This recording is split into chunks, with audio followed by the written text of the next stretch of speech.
எங்க அண்ணனுடைய 100 நாள் சாதனைன்னு ஸ்டிக்கர் ஒட்டுங்க. அண்ணே பாத்தியா உன் டம்மி ஆச்சிய நாங்க எப்படி முட்டு கொடுக்குறோம் பாத்தியா?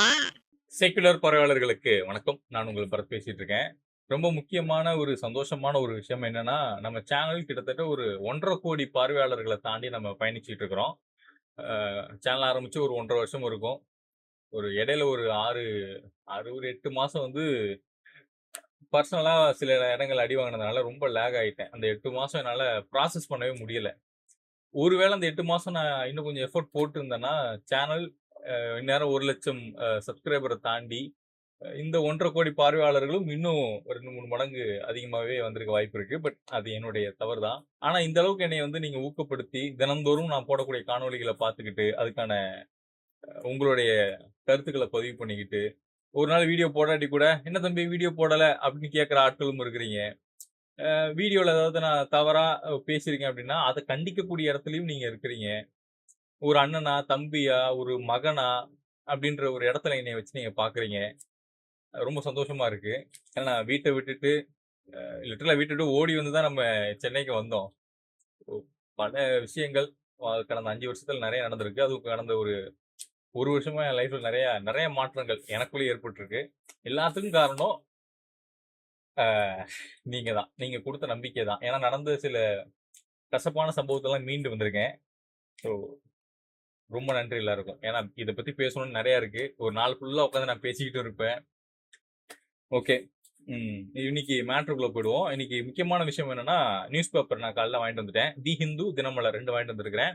2 நாளிதழ்லயுமே தாவேகா அரசாங்கம் சம்பந்தப்பட்டு முக்கியமான விஷயங்கள் குறிப்பிடப்பட்டிருக்கு. குறிப்பா தி ஹிந்து அப்படின்ற அந்த பத்திரிகையை நான் எடுத்தேன்னா, பெருசா தமிழ்நாடு சார்ந்த எந்த ஒரு முக்கியமான செய்திகளும் இல்ல. எல்லாமே மற்ற மாநிலங்கள் சம்பந்தப்பட்ட செய்திகள் தான் இருக்கு. ஆனா, தி ஹிந்து அப்படின்ற அந்த பத்திரிகையில முதல் பக்கத்திலேயே தாவேகா அரசாங்கம் ஒரு விளம்பரம் கொடுத்திருக்காங்க. என்ன விளம்பரம்னா 100 நாள் ஆட்சி. இந்த தாவேகா அரசாங்கம் பொறுப்பேற்று 100 நாள் ஆயிருக்கு. இந்த 100 நாள் ஆட்சி அப்படிங்கிறது எப்படி இருக்கு அப்படிங்கிறதுக்கான ஒரு விளக்கம். 2வது அவங்களோட சாதனை அப்படின்னு சொல்லி சில விஷயங்களை விளம்பரப்படுத்திருக்காங்க. என்னன்னு பார்த்தோம்னா, ஒரு யுகத்திற்கான மக்களின் மனசாட்சி அப்படின்னு ஒரு டேக்லைன் போட்டு, சிங்கப்பெண் சிறப்பு அதிரடிப்படை, தாய்மாமன் தங்க மோதிர திட்டம் கிட்டத்தட்ட அதுக்கு 560 கோடி ஒதுக்கி இருக்காங்களாம். வெற்றி தமிழ்நாடு முதலீட்டாளர்கள் மாநாடு, அதுல 1,00,000 கோடி முதலீட நாங்க ஈர்த்திருக்கோம் அப்படின்னு சொல்லியிருக்காங்க. 717 மதுக்கடைகளை மூடியிருக்கோம் அப்படின்னு சொல்லியிருக்கிறாங்க. வெற்றி திறன் பயிற்சி திட்டம் 12 லட்சம் மாணவர்களுக்கும் 1,00,000 இளைஞர்களுக்கும் திறன் பயிற்சிகள் அப்படின்னு ஒரு விஷயத்த உருவாக்கியிருக்காங்களாம். அப்புறம் கிராமப்புற மறுமலர்ச்சி அப்படின்ற ஒரு கான்செப்ட்ல சுகாதாரம், குடிநீர், சாலைகள் மேம்படுத்த ஆண்டிற்கு கிட்டத்தட்ட 6,000 கோடி ஒதுக்கி இருக்காங்க அப்படின்னு ஒரு விஷயம். போதைப் பொருள் ஒடுக்குவதற்கான 65 சிறப்பு அதிரடிப்படைகளை வந்து உருவாக்கி வச்சிருக்காங்களாம். அண்ணனின் சீர் திருமண நன்னாளில் 8 கிராம் தங்க நாணயம் ஒதுக்கப்படும். அது மட்டும் இல்லாம ஒரு பட்டுப்புடவையும் சேர்த்து நாங்க வழங்குறோம். இதுக்கு ஒரு 812 கோடி நாங்க ஒதுக்கி இருக்கோம் அப்படின்னு சொல்லியிருக்கிறாங்க. கரும்பு டன் ஒன்றுக்கு 4,000 ரூபாயும், நெல்லுக்கு ரூபாய் 2,750 ரூபாயும் ஊக்கத்தொகை வந்து கொடுக்கறதாகவும் சொல்லியிருக்கிறாங்க. வெற்றி வீடு திட்டம் அப்படின்னு சொல்லி ஒரு 3,500 கோடி ஒதுக்கி வச்சிருக்காங்களாம். வெற்றி 150, அதாவது 150 நாட்கள் உத்தரவாத வேலை வாய்ப்பு அப்படின்னு ஒரு விஷயத்த உருவாக்கி வச்சிருக்காங்களாம். வெற்றி மகளிர் ஆடுகள் வளர்ப்பு திட்டம் சொல்லி ஒரு விஷயத்த உருவாக்கி வச்சிருக்காங்களாம். 200 யூனிட் கட்டணமில்லா மின்சாரம் கொண்டு வந்திருக்காங்களாம். பெருந்தலைவர் காமராஜர் காலை உணவு திட்டம் விரிவாக்கம் அப்படின்னு சொல்லி அதுக்கு ஒரு 710 கோடி ஒதுக்கி இருக்காங்களாம். விவசாயிகளுக்கு ரூபாய் 6,000 கோடி பயிர்க்கடன் தள்ளுபடி செஞ்சிருக்கதா சொல்லியிருக்கிறாங்க. வெற்றி மடிக்கணினி திட்டம் ரூபாய் 2,000 கோடி ஒதுக்கி இருக்காங்களாம். அரசு மற்றும் அரசு உதவி பெறும் 11ஆம் வகுப்பு பயிலும் மாணவர்களுக்கு ஹெல்மெட் மற்றும் வாட்டர் பாட்டில் வசதிகளுடன் ஒரு நவீன பிராண்டு சம்பந்தப்பட்ட ஒரு மிதிவண்டி ஒண்ணு கொடுக்குறாங்களாம். அதுக்கப்புறம் வெளிப்படையான நேர்மையான நிர்வாகம் அப்படின்ற ஒரு கான்செப்ட்ல பல அடுக்குமாடி கட்டிடங்களுக்கு CMDA அளவிலேயே திட்ட அனுமதி, நேரடி தொடர்பற்ற பத்திரப்பதிவு அப்படின்னு ஒரு விஷயத்த கொண்டு வந்திருக்காங்களாம் அப்படின்னு சொல்லி போட்டிருக்காங்க. போட்டு விளம்பரப்படுத்தி கீழே வந்து ஜோசப் விஜய் அப்படின்னு விஜய் சைன் போட்டு வச்சிருக்காரு. சப்பா படிக்கும் போதே டயர்ட் ஆகுது. ஆக்சுவலா இது வந்து 100 நாள் இவங்க செஞ்ச சாதனை இல்ல. இந்த விஷயங்கள் எல்லாமே இவங்க பட்ஜெட்ல அறிவித்த திட்டங்கள், அவ்வளவுதான். பட்ஜெட்ல அறிவித்த திட்டங்களை இவங்க என்னமோ 100 நாள் செயல்படுத்தின மாதிரி செயல்படுத்தி அதன் மூலயமா மக்கள் நலன் பெற்று அப்படியே இந்த ஆட்சியை புகழ்ந்து தள்ளுற மாதிரி, இவர் அறுத்து தள்ளின மாதிரி இவங்க விளம்பரப்படுத்திட்டு இருக்கிறாங்க. நான் என்ன கேட்கிறேன், சிங்கப்பெண் அதிரடி பாதுகாப்பு படைன்னு ஒண்ணு வச்சிருக்கீங்க. எதுக்கு வச்சிருக்கீங்க? உங்க கட்சியில இருக்கக்கூடிய பெண்கள, உங்க கட்சியில இருக்கக்கூடிய ஆண்கள் கிட்ட இருந்து, ஆண் நிர்வாகிகள் கிட்ட இருந்து காப்பாத்துற வழிய பாருங்க. அவங்கள காப்பாத்துற வழிய பாருங்க. உங்க கட்சி பெண் நிர்வாகிகள் பல நபர்கள் இந்த மாரி இந்த நிர்வாகி என்னைய பாலியல் ரீதியா துன்புறுத்தல் பண்ணியிருக்காருன்னு சொல்லி வழக்குகள் பதிவு பண்ணிட்டு இருக்காங்க. அது மட்டும் இல்லாம உங்க கட்சியினுடைய பல நபர்கள் போக்சோ வழக்குல கைதாகிட்டு இருக்கிறானுங்க. பாலியல் குற்ற சம்பவத்துல கைதாகிட்டு இருக்கிறானுங்க. போதைப்பொருள் வித்து கைதாகிட்டு இருக்கிறானுங்க. பல்வேறு குற்ற செயல்ல ஈடுபட்டு இருக்கிறானுங்க. அத கவனிங்க. சிங்கப்பெண் சிறப்பு அதிரடிப்படை எதுக்கு வச்சிருக்கீங்கன்னு தெரியல. அங்க வேலை பார்க்கக்கூடிய காவலர்களுக்கு பாதுகாப்பு இல்லாத சூழலை உருவாக்கி வச்சிருக்கிறீங்க. ஏன்? அடுத்து தாய்மாமன் தங்கமோது இதெல்லாம் திட்டம். நீங்க இன்னும் செயல்படுத்தவே இல்ல. சரியா? 200 யூனிட் மின்சாரம் சொல்லி நீங்க ஒரு விஷயத்த பண்ணி வச்சிருக்கிறீங்க. குடுத்துருக்கோம்னு சொல்றீங்க. நான் தினமலர்ல ஒரு செய்தி பார்த்தேன். என்னன்னா, தினமலர்ல 3வது பக்கத்துல கொட்டை எழுத்துல குடுத்திருக்காங்க. என்ன தெரியுமா? அரசு கவனம் தேவை. எதுக்கு? தமிழகத்தில் சீரற்ற மின் விநியோகம் நடப்பதால் தொழில்துறை பாதிப்பு. புரியுதா? அது மட்டும் இல்லாம வீடுகளில் இருக்கக்கூடிய டிவி, ஃப்ரிட்ஜ், மிக்ஸி உட்பட பல பொருட்கள் அவுட். இப்படின்னு சொல்லி தினமலர்ல 3வது பக்கத்துல ஒரு ஆர்டிகல். ஆனா நீங்க 100 நாள் சாதனைன்னு சொல்லி 200 யூனிட் நாங்க கொடுத்துருக்கோன்றீங்க. நீங்க எதுக்கு அந்த 200 யூனிட் கொடுத்தீங்கன்னு எனக்கு தெரியல. இங்க தமிழ்நாட்டுல பல்வேறு இடங்கள்ல பல்வேறு மக்களுக்கு இந்த இபி பில் அப்படின்ற ஒரு விஷயம் அதிகரிச்சிருக்கு. இன்னும் நம்ம வீட்டுக்கு இன்னும் பில் வரல. வந்தாதான் தெரியும் நமக்கு எவ்வளவு வந்திருக்குன்னு. அப்ப இந்த அதிகரிப்புக்கு காரணம் என்ன? திடீர்னு சொல்லாம கொள்ளாம சொத்து வரியை உயர்த்தினீங்க. கடும் எதிர்ப்பு வந்த உடனே அதை அப்படியே மட்டுப்படுத்தி அப்படியே பாஸ் பண்ணி வச்சிருக்கீங்க. இது என்ன கான்செப்ட்? இந்த 100 நாள்ல நீங்க என்ன பண்ணி சாதனை பண்ணி கிழிச்சிட்டீங்கன்னு எல்லா பத்திரிகையிலுமே பக்கமா முதல் பக்கத்துல என்ன டேஷுக்கு நீங்க இந்த விளம்பரத்தை கொடுத்துருக்கீங்க? 100 நாள் நீங்க செஞ்ச சாதனை என்னன்னு கேட்டோம். நீங்க பட்ஜெட் அறிவிச்சீங்களா? அந்த பட்ஜெட்டை தூக்கிட்டு நிப்பாட்டி வச்சிருக்கீங்க. நாங்க பட்ஜெட்ல இதெல்லாம் கொடுத்துருக்கோம்னு அந்த பட்ஜெட்டை நீங்க விளம்பரப்படுத்திருக்கீங்க சாதனைன்ற பேர்ல. அது சாதனை இல்ல. சரியா? பட்ஜெட் நீங்க ஒதுக்கிருக்கீங்கல்ல, அந்த பணம் எல்லாம் மக்கள் வரி பணம். விஜய் அவங்க அப்பார் காசுல இருந்தோ, இல்ல விஜய் அவருடைய காசுல இருந்தோ, இல்ல அமைச்சர் ஆதவர்ஜுனா அவருடைய காசுல இருந்தோ, இல்ல புஷி ஆனந்த் அவருடைய காசுல இருந்தோ தூக்கி கொடுத்தாங்கன்னா அது சாதனை. நீங்க மக்களோட வரி பணத்துல மக்களுக்கு ஒதுக்கப்பட்ட பட்ஜெட்டை தூக்கிட்டு சாதனைன்னு சொல்றது பித்தலாட்டத்தனம். விஜய் இந்த பித்தலாட்டத்தனத்தை பண்ணக்கூடாது. சரியா? அதுக்கப்புறம் நல்லா கவனிங்க. கரும்பு டன் ஒன்றுக்கு 4000 ரூபாய் கொடுப்போம்னு சொல்லியிருக்கிறாங்க. நெல்லுக்கு 2750 ரூபா சிறப்பு ஊக்கத்தொகை நாங்க கொடுக்குறோம்னு சொல்லியிருக்கிறாங்க. கொடுக்க ஆரம்பிச்சிட்டீங்களா? இந்த ஊக்கத்தொகையை நீங்க கொடுக்க ஆரம்பிச்சிட்டீங்களா விவசாயிகளுக்கு? விவசாயம் பண்ண முடியாம விவசாயிகள் கஷ்டப்பட்டு இருக்காங்க. எதுக்கு தெரியுமா? கர்நாடகாவில நீர் கொடுக்கல, தண்ணி வரல. நியாயமா 2 மாசத்துக்கு முன்னாடியே தண்ணி வந்திருக்கணும். தண்ணி வரல. அவன் இடையில திறந்து விட்டான். அது என்ன தண்ணி தெரியுமா? உபரி தண்ணி. அவனுடைய கொள்ளளவுக்கு அதிகமா தண்ணி சேர்ந்ததுனால மிச்சமான தண்ணிய அவன் நமக்கு பிச்சை போட்டிருக்கான். அவ்வளவுதான். சரி, அதையாவது தேக்கி வச்சீங்களா? அதுவும் பண்ணல. அந்த தண்ணி நேரா போய் கடல்ல தான் போய் சேர்ந்திருக்கு. 100 நாள் சாதனைன்னு சொல்லி நீங்க விளம்பரப்படுத்திருக்கக்கூடிய இந்த விஷயத்துல ஒண்ணு கூட நடைமுறையிலே இல்ல. என்ன தங்க மோதிரம் கொடுக்க ஆரம்பிச்சிட்டீங்களா? பட்டு புடவை கொடுக்க ஆரம்பிச்சிட்டீங்களா? அது என்னது? வெற்றி மகளிர் ஆடுகள் வளர்ப்பு திட்டம் என்ன நடைமுறைக்கு வந்துருச்சா? செய்ய ஆரம்பிச்சிட்டீங்களா? இந்த 100 நாள் இதெல்லாம் பண்ணிருக்கீங்களா? இப்படி நீங்க பண்ணி கிழிச்சிருக்கீங்க அப்படின்னா நீங்க இதை விளம்பரப்படுத்தலாம். இப்படி நீங்க பண்ணவே இல்ல. பட்ஜெட் அறிவிச்சதை தூக்கிட்டு நின்னுக்கிட்டு நாங்க சாதனை படைச்சிட்டோம். நீங்க என்ன தெரியுமா சார் சாதனை பண்ணி வச்சிருக்கீங்க? நீங்களும் உங்க கட்சிக்காரன் சேர்ந்துட்டு என்ன சாதனை தெரியுமா பண்ணி வச்சிருக்கீங்க? சட்ட ஒழுங்க சீரழிச்சு வச்சிருக்கீங்க. சரியா?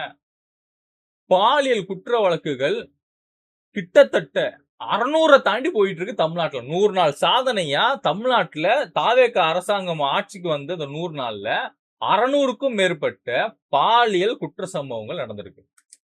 இதுல 100க்கும் மேற்பட்ட போக்சோ வழக்குகள். நேத்து மட்டுமே 3 போக்சோ. போதைப் பொருள் ஒழிப்பதற்கு 65 சிறப்பு அதிரடிப்படையை நீங்க உருவாக்கி வச்சிருக்கீங்களாம். இந்த கோயம்புத்தூர்ல ஒரு பையன் செத்து போனான்ல அமுதன்னு.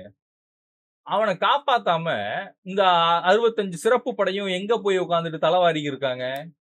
எங்க சார் போய் கூந்தல் வாரிக்கிட்டு இருக்காங்க? எங்க போயிருக்காங்க? இதுல வெட்கமே இல்லாம அமைச்சர் ராஜ்மோகன் சட்டமன்றத்துல உட்கார்ந்து சொல்றாரு கோஷ்டி மோதலாம். என்ன கோஷ்டி மோதல்? இங்கிட்டு 5 பேர், அங்கிட்டு 5 பேர் 2 கேங் சண்டை போட்டா அது வந்து கோஷ்டி மோதல். ஒரு கேங் சேர்ந்து ஒருத்தனை கொன்றுக்கானுங்க. அது எப்படி உங்களுக்கு கோஷ்டி மோதல் ஆகும்? மனசாட்சி வேணாம்? மனசாட்சி வேணாம்? வெட்கமே இல்ல. துளியளவு கூட தாவேக அரசாங்கத்துக்கு வெட்கம் அப்படின்றது துளியளவு கூட கிடையாது. இதுல கவனிங்க, சீரற்ற மின் விநியோகத்தால் தமிழ்நாட்டுல தொழில்துறை பாதிக்கப்பட்டிருக்கு. தொழில்துறை அமைச்சர் கீர்த்தனா என்ன பண்ணிட்டு இருக்காங்க? எங்க போய் உட்கார்ந்து என்ன பண்ணிட்டு இருக்காங்க? தொழில்துறை பாதிப்பு மேடம். உங்க துறை மேடம். என்ன மேடம் பண்றீங்க நீங்க? எங்க இருக்கீங்க? சீக்கிரம் வாங்க, வந்து பதில் சொல்லுங்க. நேத்து அதே மாதிரி நம்ம ஒரு விஷயம் போட்டிருந்தோம். நேத்து வந்த செய்தியில தமிழ்நாட்டுல தூத்துக்குடியில கப்பல் கட்டும் ஒரு நிறுவனம் அவங்க ஆந்திராவுக்கு கிளம்பி போறாங்க. தமிழ்நாடு செட் ஆகலன்னு ஆந்திரா கிளம்பி போயிருக்காங்க. இது காரணம் யாரு? தொழில்துறை அமைச்சர். ஏன் வாயை திறந்து ஏன் பேசாம அமைதியா இருக்கிறீங்க? நீங்க தானே பேசியிருக்கணும். நீங்க தானே பேசியிருக்கணும். வாயே திறக்கல. வாயே திறக்கல. இன்னைக்கு நானும் சும்மா நியூஸ் பேப்பர் வாங்க போன இடத்துல எல்லா நியூஸ் பேப்பரும் எடுத்து பாக்குறேன். எல்லா நாளிதழ்லயுமே தாவேக அரசாங்கம் பக்கத்துல இப்படி ஒரு விளம்பரப்படுத்தி வச்சுட்டு இருக்கிறீங்க. இந்த விளம்பரம் எதுக்காவது தேவைப்படுமா? அம்மஞ்சளிக்கு புரோஜனப்படுமா? எதுக்காவது புரோஜனப்படுமா? அதெல்லாம் எதுக்குமே புரோஜனப்படாது. இதை பத்தி நான் தனியாவே பேசணும்னு இருந்தேன். ஆனா இன்னைக்கு செய்தித்தாள்ல வந்த ஒரு முக்கியமான விஷயம், தாவேக அரசின் அமைச்சர்கள் லஞ்சம் கேட்கும் ஆடியோ என்னிடம் உள்ளது அப்படின்னு அண்ணாமலை பதிவு பண்ணியிருக்காரு. தாவேக்கால இருக்கக்கூடிய அமைச்சர்கள், நானும் தொடர்ந்து தான் சொல்லிட்டு இருக்கிறேன். புதுக்கோட்டை அந்த அமைச்சர் பேர் என்ன? பர்வேசு கை வைக்க ஆரம்பிச்சிட்டாரு. இன்னொருத்தர் பவுடர் கசக்குறாருல, அவரும் கை வைக்க ஆரம்பிச்சிட்டாரு. நான் தொடர்ந்து சொல்லிட்டு இருக்கிறேன். இவங்க எல்லாம் கை வைக்க ஆரம்பிச்சிட்டானுங்க. ஜூனியர் விகடன்ல வந்து இந்த தனியார் பள்ளிகளுக்கிட்ட வசூல் வேட்டையில இறங்கியிருக்காங்க ஒரு முக்கியமான அமைச்சர்னு சொல்லி ஆர்டிகிள் வந்தது. இந்த சாய ஆலை இருக்குல்ல பற்ற, அங்க போயிட்டு லஞ்சம் கேட்டு ஒரு பெண் அமைச்சர் அவங்க வேலையில ஈடுபட்டு இருக்கிறாங்க. கை வைக்க ஆரம்பிச்சிட்டானுங்க. இதெல்லாம் தாண்டி நீதித்துறையில ஊழல் என்னன்னு பணத்தை வாங்கிக்கிட்டு இங்க வந்து அரசு வழக்கறிஞரை நியமனம் பண்ற ஊழல். அதுல 100 கோடி ரூபாய்க்கு மேல இவங்க சம்பாதிச்சிருக்காங்கன்னு சொல்லி தாவேக்காவுடைய ஒரு வழக்கறிஞர் இப்ப நீதிமன்றத்துல மனு போடுறாங்க. கடைசியில பார்த்தா அந்த அம்மாவை கட்சியை விட்டு தூக்குறானுங்க. இதெல்லாம் கேடுகட்ட செயலா இல்ல? சரி, அப்படியே திரும்புவோம். கொஞ்ச நாளைக்கு முன்னாடி இல்ல, சுதந்திர தின விழாவில் த்ரிஷா அவர்கள் வந்திருந்தாங்க. பல்வேறு நபர்கள் வந்து அதை பத்தி பேசினாங்க, வச்சிருந்தாங்க. ஓகே. ஆனா செய்தி ஊடகங்கள் த்ரிஷா கையசைச்சார், த்ரிஷா காலசிச்சார், முதலமைச்சர் கண்ணடிச்சார், முதலமைச்சர் கை குலுக்கினார், முதலமைச்சர் அங்க போனார், இங்க போனார், த்ரிஷா என்ன சாரி கட்டியிருந்தார், இதை பண்ணியிருந்தாருன்னு சொல்லி சம்பந்தமே இல்லாம போட்டிருந்தாங்க. தவிர ஒருத்தம் கூட இப்படி ஒரு சுதந்திர தினத்தை, எனக்கு 27 வயசு ஆகுது, 27 வருஷத்துல இப்படி ஒரு சுதந்திர தினத்தை நான் பார்த்ததே இல்லை, நான் ஃபேஸ் பண்ணதே இல்லை. எப்போதுமே சுதந்திர தினம் அப்படின்னு வந்தா எல்லா டிவி சேனல்லையுமே சுதந்திர போராட்ட வீரர்கள் சம்பந்தப்பட்ட வாழ்க்கை வரலாறு எடுத்து வச்சு பேசுவாங்க. மறைக்கப்பட்ட, மறுக்கப்பட்ட அப்படின்ற தலைவர்கள்லாம் எடுத்து வச்சுட்டு பேசுவாங்க. ஆனா விஜய் அவர்கள் மேடையில பேசுறாரு, ஒரு தலைவரை கூட அவர் பேர் மென்ஷன் பண்ணி பேசல. ஏன்னா அவருக்கு தெரியல, அவ்வளவுதான். எவன் ஸ்கிரிப்ட்ல எழுதி கொடுக்கல, அவருக்கு தெரியல. இப்படி ஒரு கேவலமான முதலமைச்சரை நான் பார்த்ததே இல்லை. எல்லா செய்தி ஊடகமும் சரி இப்படிதான் செய்திகள் போட்டிருந்தாங்க. நீ ஃபுல்லா இப்படிதான் போட்டுட்டு இருக்கிறாங்க. கேவலமான ஒரு ஆட்சி. இதுல வெக்கமே இல்லாம இந்த ஆட்சி பக்கத்துல விளம்பரம் கொடுக்குது. நாங்க 100 நாள் சாதனை பண்ணிருக்கோம். நீ பண்ண சாதனை லட்சணத்தை தான் நாங்க பாக்குறோமே. இந்த லட்சணத்தை தான் நாங்க பார்த்துட்டு இருக்கிறோமே. இன்னொரு விஷயத்த பாருங்க, தொடரும் அதிர்ச்சி. சரியா?